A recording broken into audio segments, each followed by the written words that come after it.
Hi, this is Brennan Davis from Bedrock Games and the Bedrock blog, and I'm here with Adam Balderstone for another episode of Bedrock and Balderstone. And tonight we're going to be doing something a little bit different. We're going to be talking about a drama series called Xin Xiao Shi which is based on the Gulong novel, The 11th Song, which I've covered on the blog and probably on the YouTube channel. This is a drama series, so it spreads out the story over numerous episodes. I don't know how many in total there are. What was it, like 45, or is it in the 60s, Adam? Did you look ahead? How many episodes? I did not look ahead, no. But it's probably about around the 50 mark, I'm guessing, is probably the zone. And so again, it's based off the source material. It's about a martial hero named Xiao Shi who in this version is sort of a thief who robs from the rich and gives to the poor. And he meets a woman named Shen Bei, who he rescues a number of times and falls in love with. And he has this other woman named Feng Xiniang who is in love with him, who's kind of a sort of a feisty and sexy martial hero of her own. But the woman that he falls in love with is already married to or engaged to another man. And there's more coming down the pike, but we just watched the first episode, so we're going to talk about that. It was kind of an odd episode because it just introduces the characters, really, and not a whole lot happens. I think, did they obtain the deer carver blade yet, or was that not? No, I don't think they got the blade. The blade is being brought to where they were, and they're going to try and intercept it on the way. Is I think the setup for the next episode. But so what did you think of the episode, number one? Did anything stick out, as unusual to you, or compared to, say, the Condor Heroes series that we saw? Not so far. I mean, obviously the main characters are a little more on the shadier side than the characters in that, but they're not greatly so, at least in this version, from what I've seen. I mean, they're more, so far that they're more kind of your swashbuckling, charming rogues than despicable thieves or anything, from what I've seen. Well, I feel like this, and again, it's just this episode, and it's been a little while since I've read the book. I'm going to start reading it again tonight, just so I can refamiliarize myself with it. But I remember Xiao Shi being a little darker than he's presented here. Here he's very happy-go-lucky. Again, maybe I'm just remembering wrong, but I don't remember him being quite that jubilant all the time. And I was wondering if that was an adaptation thing or not, based on what you've said about the genre. Well, I'm gonna have to take a close look, because it's possible I'm just not remembering his personality well. But the character who really stands out in the book is Feng Xiniang, and I feel like they got her pretty well. Like, she's basically, I mean, you saw it. That's what she is. She's like that. Yeah. She is the standout character so far, definitely. What did you think of that opening scene? Because I thought that's how the book opens. Yeah, that was a great scene. I mean, it just gets the character across just purely through action right off the bat, and I mean, it puts her in a situation where she seems to be at a disadvantage, and she just doesn't disadvantage her at all. So and again, there's a plot, and again, it's been a while since I've read the book, so I might be remembering this incorrectly. But if I recall, there's remember the guy who she fights with in there. She wants to see him use his other arm, and it's been hacked off. Yes. And then I think, did he say Xiao Shi was the one who cut his arm off? Yes. There's a whole sequence of events where she keeps bumping into people who have some famous body part that they use in a fight, and it's missing because Xiao Shi took it. And it's a really, I don't know if they're going to resume with that thread, or if they just did that one beat and they just ignored the rest of them. But it's one of the more interesting parts of the book. And so I was a little disappointed that we didn't get more of that in this episode. Yeah, that would have been a good lead up to meeting the character. Because honestly, I kind of, because you kind of jump almost like jump plots there for a bit when you go through them. I kind of forgot the part about the guy getting his arm cut off by him, to be honest, by the end of the episode. So I could have used having that hammered home a few more times by other characters. Yeah, and it's done in very classic Whooshes style, where like they meet, it's like, oh, my legs have been taken by, Xiao Shi Yi Long. It's a very, but it was one of the more memorable parts of the story. But it's not that, again, I think it's divided into two parts. So the first half is about 365 pages and has been translated into English. I have never been able to find the second book translated into English. So there is a sequel. And one of the things that makes difficult for me is it's harder for me to assess how true an adaptation is to the source material. Because for all I know, when they're deviating from the first book, maybe it's a Godfather 2 situation where they're actually drawing on, do you know what I mean? Like they're drawing on material from this. Well, it's the opposite of a Godfather 2 situation, but you know what I'm saying. They're drawing on material. A reverse Godfather 2 maneuver is what we're talking about. Yeah, exactly. But yeah, I'm on board for the series at this point. I mean, it was a really breezy, kind of fun episode so far with with just getting the characters across. So I'm curious to see where it's all going to lead over the long haul here. What did you think of the effects and the action of this show?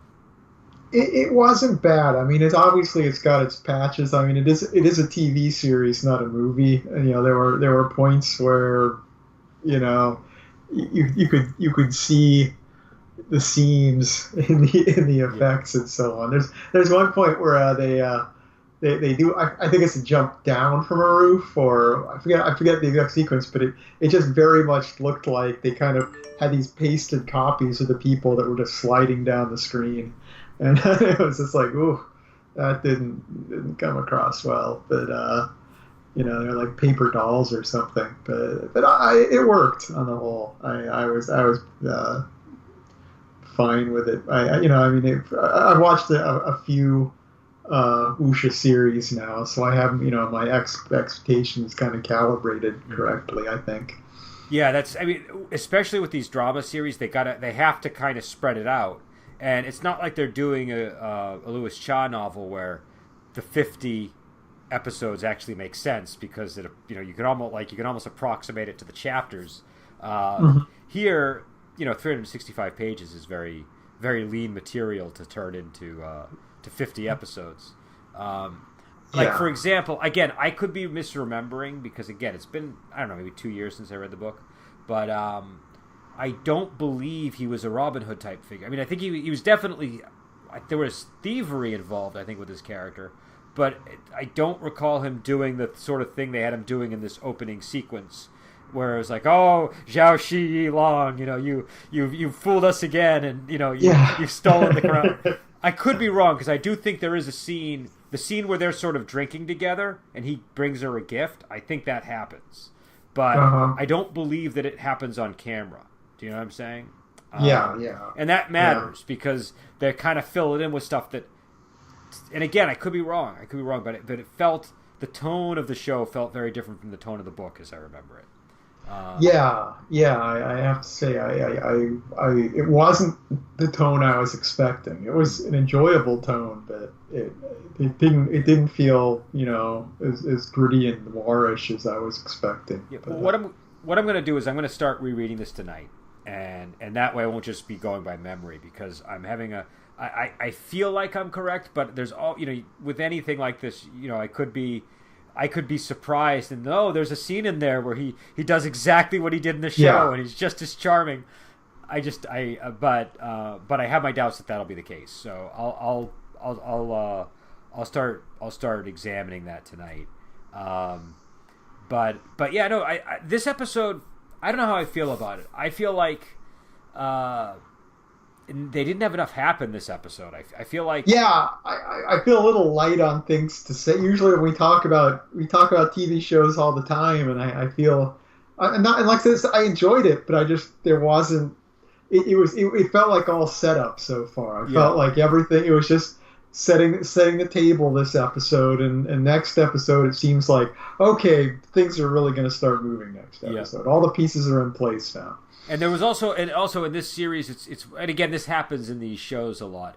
There was a lot of acting for the camera, like like a lot of like I don't know what the term is for it, but it's not like things that feel naturalistic. It feels very sort of the character is exaggerating and doing things for effect for the viewer to quickly convey the character's personality or something. And it sometimes gets into humorous territory. So there was a lot of that. But I do think the thing that they nail, in my opinion, in this episode is the opening. The opening is like right out of the book.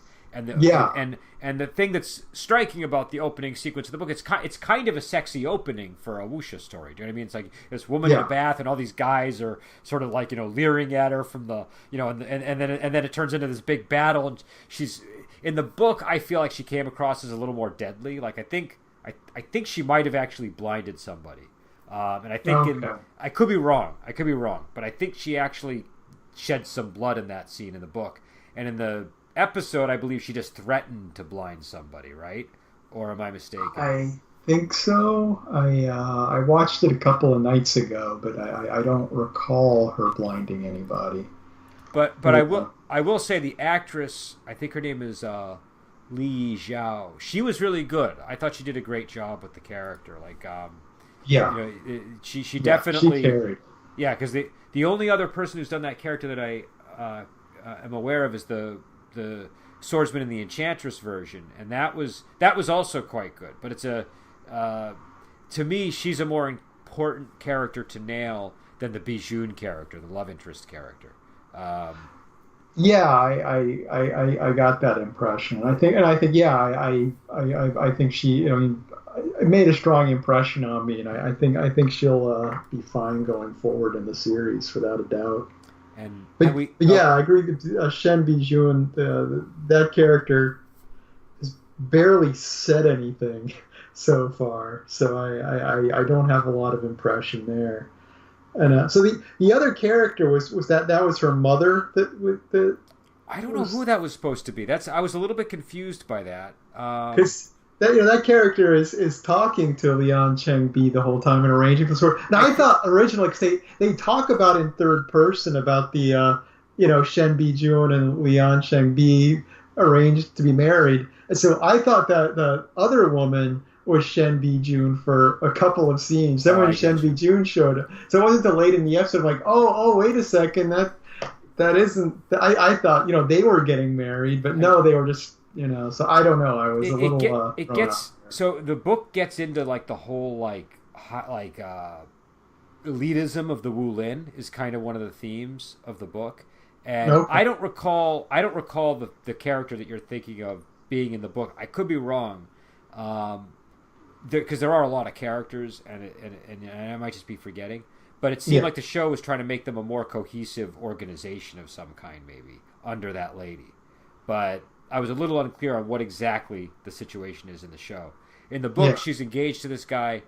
She might even be married to him already. I can't remember. But either way, there's a lot more that goes on. Like we get a villain introduced in the story, and then things really develop. But there is sort of this conflict of the main character who's sort of viewed as kind of like a lowly type of person compared to the Liang Chen B, who's like this very righteous, orthodox, refined member of the Wulin. And so it's that kind of a thing.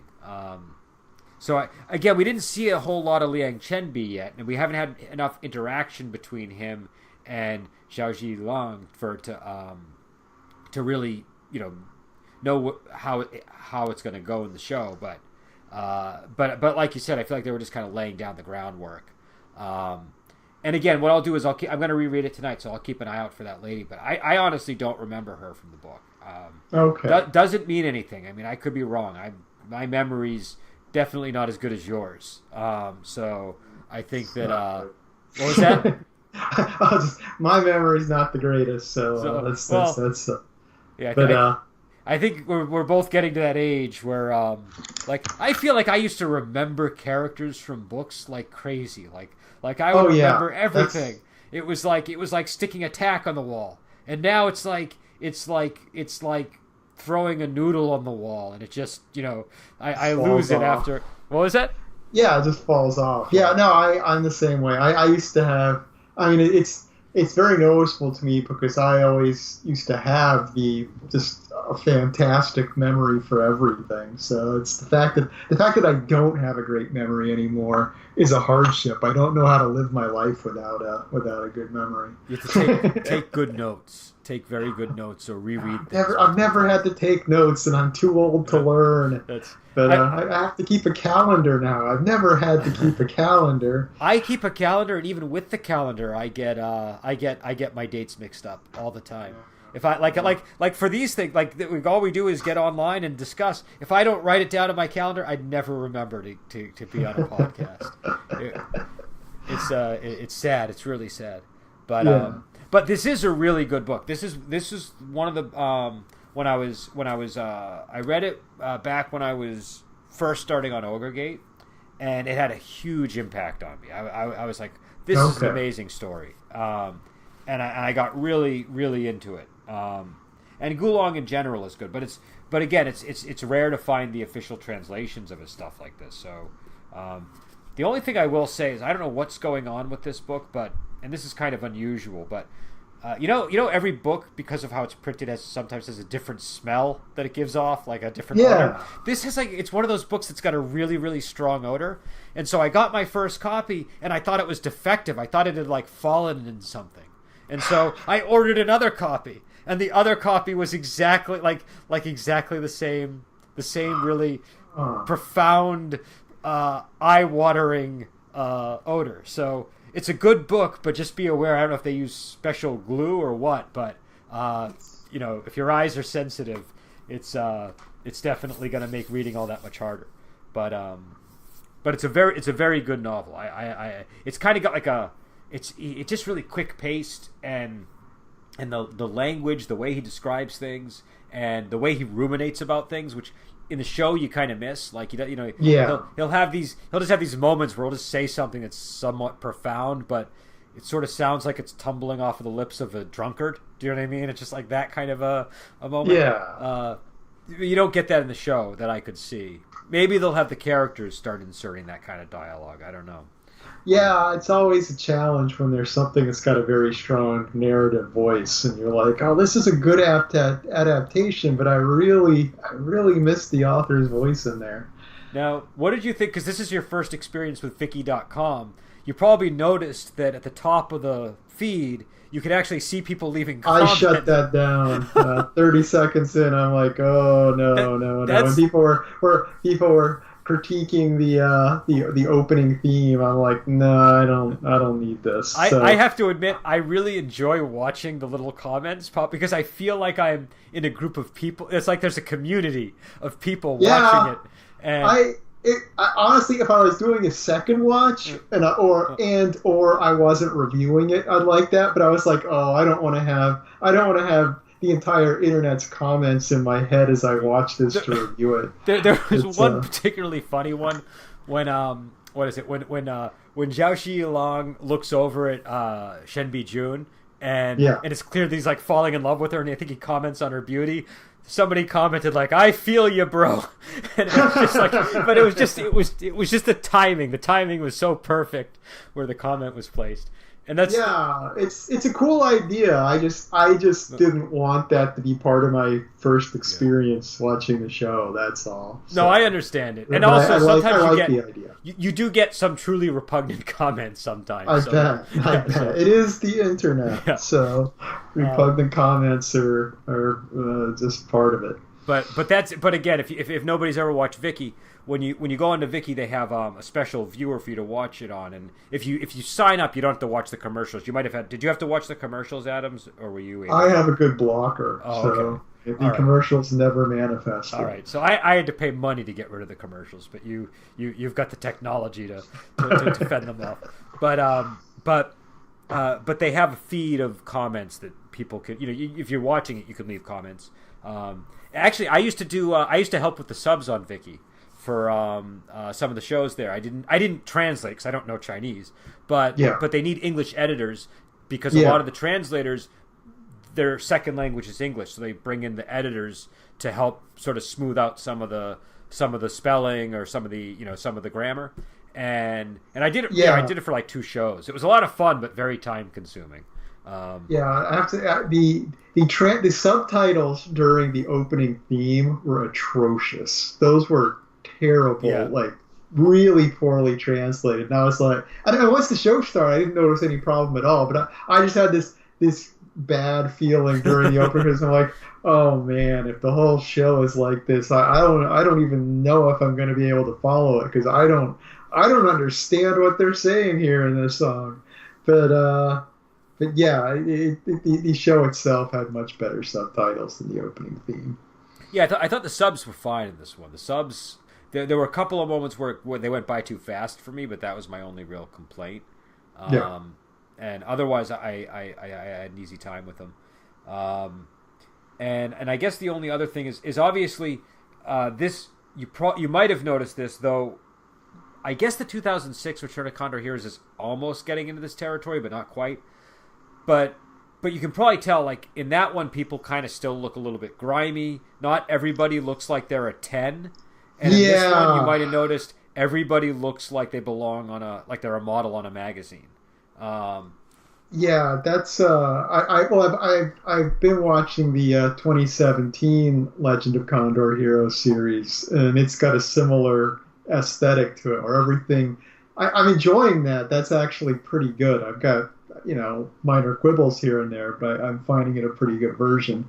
But there's something a little slick about it that from the older series and the older Shaw Brothers movies and stuff, and where I just like I don't know. It's a big point of contention in the wuxia community. I mean, it's sort of, it's probably not talked about as much anymore because it's now been occurring for a number of years, and I think the conversation's died out a little bit. But I know that used to be the subject that always came up, and people would talk about the idols on the show, how it's just too idol oriented, too, everybody's too clean, everybody's too beautiful, not enough people know how to do martial arts, that sort of thing.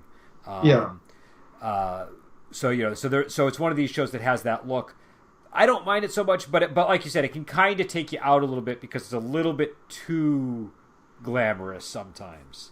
But I'm overall fine with it, especially for the right show. I find for certain shows it actually works really well. For one like this, where the source material is so gritty, it does feel a little bit off. It feels like it's fighting against the tone of the book.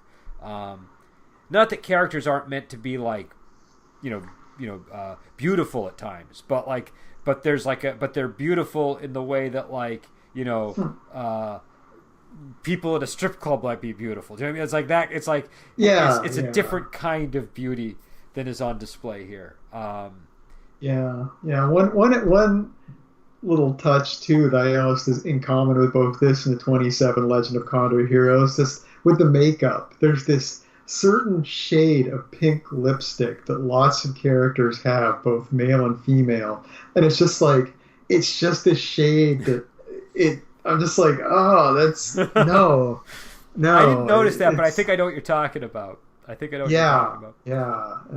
just I guess it's a current trend or something, but I don't like it. It's funny. What's interesting? I don't know if this show would actually. I could be wrong because I don't know much about the state of censorship in China right now, but I'm pretty sure that opening might not have been part of the show if it were made now, because I know that there were a lot of changes in. Really? Recently? Yeah, there was there was a big show. I think it might have been the one about Empress. Was it the one about Empress Cetian, or was it? I don't remember. But there was one about.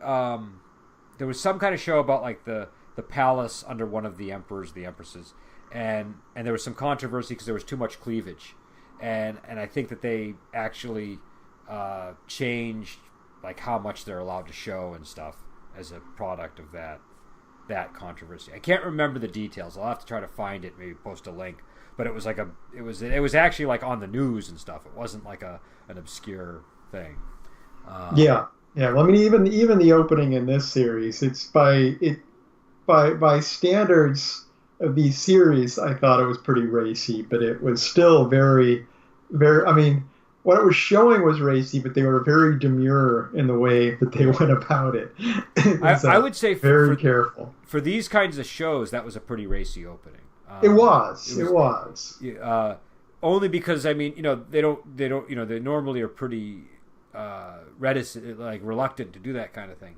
Yeah, I was making the point they were very, very careful in the way they staged it. They were very careful. By 70s Shaw Brothers standards, though, it would have been very tame. So, like you've seen enough of the Chor Yuen movies to know, what was permissible there. But yeah, so I don't know. It's hard to judge based on this one episode. I've actually seen 3 episodes when it first came out. I watched like the first 3 or 4, so I have some sense of what's coming down the pike. But even so, as you know, when there's 50 episodes, 4 really isn't that many to give. Anything could happen between episode 5 and 50. So yeah, we'll see. But yeah, so that's again, the name of the show is Xin Xiao Shi, which I'm probably not pronouncing well, and it's based on the same source material as the 11th Song, which is the English translation of the Gulong story. So, all right, we will head out, and we will talk to you later.